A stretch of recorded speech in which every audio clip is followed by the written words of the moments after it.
Maggie Bryant was a true leader in her student internship at OSI Physical Therapy. She is a graduate of the University of Minnesota Physical Therapy program and is now a current resident at the University of Southern California. She was a real leader throughout her physical therapy program and internships. Maggie truly embodies a proactive, confident, and positive self-starter follower, and she is a 4R leader and a high-performance team player. Listen in as Maggie shares with you her top 10 ways to be a successful intern. So throughout clinicals, I have come up with 10 key points to being a leader in the clinic and would like to share them with you. So my first one is a simple one, but it's be on time. It's an easy thing to do, and I think that if you're on time, you're late. So be early every day as a student. It's noticed by everyone, and it's professional. I would say my second one is get to know every staff member. At one of my clinicals, I asked the front desk and the janitorial staff and everyone included in that organization. I just tried to get to know everyone, and numerous people made comments on how no students ever made that interaction before and how much it meant to people. So I truly saw the whole entire organization, which I think goes to show a lot about the culture. My third one is take the time with patients. I think this is the relationship out of the 4R model. The more you build relationships with patients, the more they buy in and the better off you'll be. I had a disgruntled patient who didn't think medical professionals took time with patients, and she didn't really fully understand her diagnosis. So what I did was sit her down and went over the typical progression from the rehab standpoint, and just took the time to answer any questions and really got to know the patient. And her response was extremely appreciative, and she bought in and she made a lot of improvements.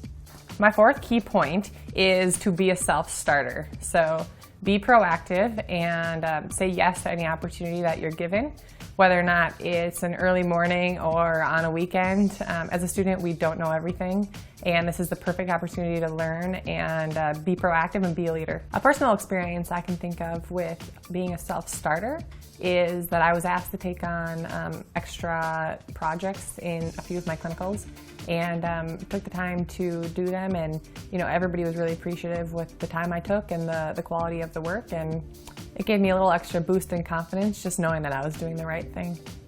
My fifth one is patient-centeredness, and this has to do with listening more than you are talking. There's stats that say every 4 to 6 seconds a medical professional interrupts a patient during an appointment.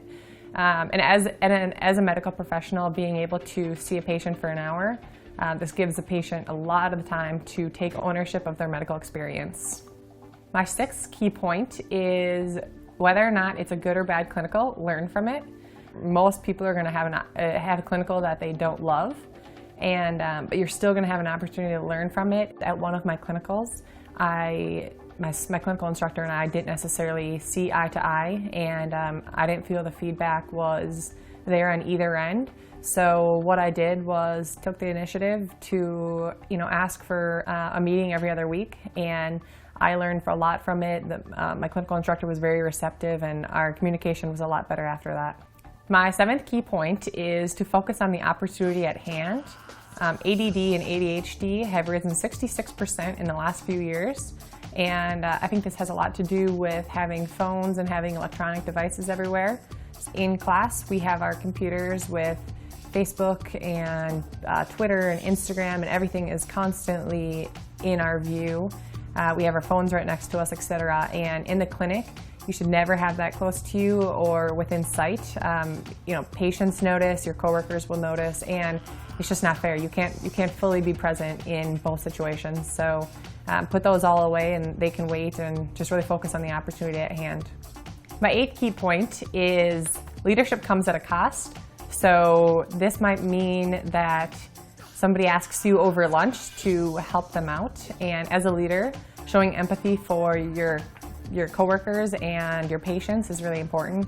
So if you get asked to help a coworker out over lunch or after your shift is done, take the time and give your energy for the betterment of others. And another one is at the end of each clinical, take the time and write a handwritten note versus an email, just to your clinical instructors in the organization.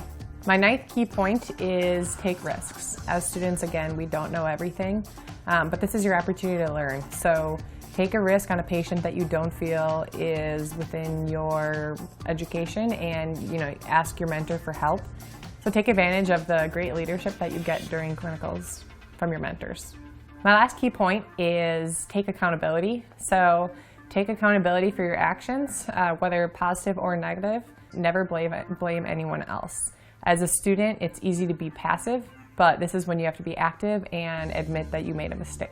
I think leadership is a highly underrated characteristic for a student. I don't think that many students believe that you can be a leader, but I think leadership comes in all forms and doesn't need to be management position. If you have the ability to work with people and be empathetic and hardworking, then I think that you have the ability to be a leader. So throughout clinicals, I have come up with 10 key points to being a leader in the clinic. My first one is a simple one, but it's be on time.